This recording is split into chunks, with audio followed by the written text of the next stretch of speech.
Je suis Yvette Guitonou et je suis là parce que j'écris des poèmes. Avant, je travaillais à la bibliothèque municipale et à la médiathèque. J'aime beaucoup les livres, mais j'aime aussi beaucoup écrire. C'est ma passion, c'est ma passion. J'écris beaucoup depuis 2003. Écoutez, merci beaucoup. On va passer à la lecture. Donc je vais vous lire Dans la maison des Pesquidous. La maison des Pesquidous, c'était la maison de mon enfance. Dans la maison des Pesquidous, quand arrivait l'hiver et ses frissons, près de la cuisinière à charbon, il y avait un chat qui faisait ronron. Nous dormions avec des bricots chaudes, enveloppés dans des flanelles grises. Cela ne nous donnait pas, pour autant, grisonnine. Dans la maison des Pesquidous, il y avait des chambres, des cheminées, des dépendances et des marbres partout. Ma famille avait l'impression d'être aisée. Nous étions simplement riches de notre amour. Dans la maison des Pesquidous, pour que notre père soit fier, nous récitions à tue-tête les règles de grammaire. Bijoux, cailloux, chou, genou, hibou, joujou, tout. Dans la maison des Pesquidous, quand arrivait le mois d'août, la comtesse de Pesquidous s'échappait de Paris, chargée avec bonheur de cadeaux jolis. Nous faisait une visite de courtoisie. Notre mère lui offrait le café sur la nappe cirée, avec la brioche du jour, cuite avec amour. La comtesse, dame bien née, nous aimait. Dans la maison des Pesquidous, par les lucarnes des greniers, nous avions vu sur le ciel bleuté. Nous faisions alors des rêves célestes. Mes frères s'essayaient à la fumette, en cachette, avec des paquets de 4 cigarettes. Ils s'exerçaient aussi à la médecine, faisaient des expériences scientifiques avec des grenouilles rachitiques. Ce n'était pas vraiment catholique.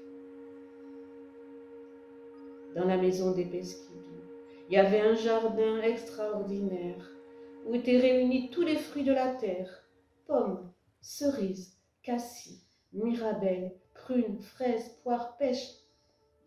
C'étaient des petits trésors de saveurs, de couleurs, de senteurs, rien que du bonheur.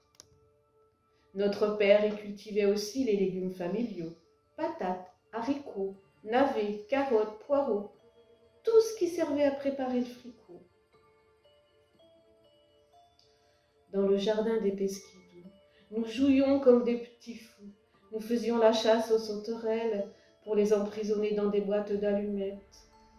Sur l'herbe fraîche, nous inventions des histoires. Aventureux, nous traversions la rivière. Curieux, nous guettions les amoureux du lavoir. Assoiffés, nous buvions goulûment à la fraîche fontaine de pierre. Dans le jardin des Pesquidous, il y avait un poulailler bien coquet. Dame Poulette y vivait à l'aise. Niche particulière à l'intérieur, volière sous feuillage pour un grand bol d'air. Même les poules étaient au paradis dans la maison des Pesquidous. Les minutes, chat à la médine, les minutes s'égrènent, décor succinct, mais douceur extrême en compagnie du félin. Le grand-père au bonnet caresse son minou. Par terre, le plateau avec le thé. Tout près, les cigarettes et le briquet. Le monde est apaisé. Le bonheur est complet. Maintenant, je vais vous lire la Fougasse de Sir Arvanitakis. Sir Arvanitakis, c'était un boulanger dans le centre qui faisait de la délicieuse fougasse. Donc, je lui ai écrit ce poème avant qu'il ne parte à la retraite. Et quand je lui ai donné, il a pleuré. La Fougasse de Sir Arvanitakis. C'est toujours un délice. Elle est unique, elle est exquise. Nature, c'est déjà une aventure. Avec une salade aux noix, un vrai festin de roi. Les mamettes guillerettes, dans leur joli panier en osier, la cachent bien au fond, n'ont pas envie, crénom de nom, de se faire chipper leur fougasse au gratillon. Les gars viennent aussi à vélo des masses pour acheter d'un air gourmand leur fougasse. Les ouvriers des chantiers dès le matin, pour se donner de l'entrain, n'oublient jamais le moment exquis, celui de la fougasse de Sir Arvanitakis.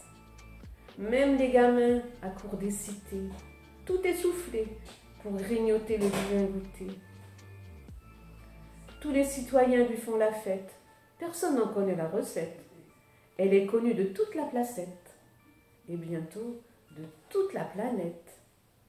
Sir Arvanitakis, boulanger artiste, votre fougasse nous a conquis, les grands et les petits.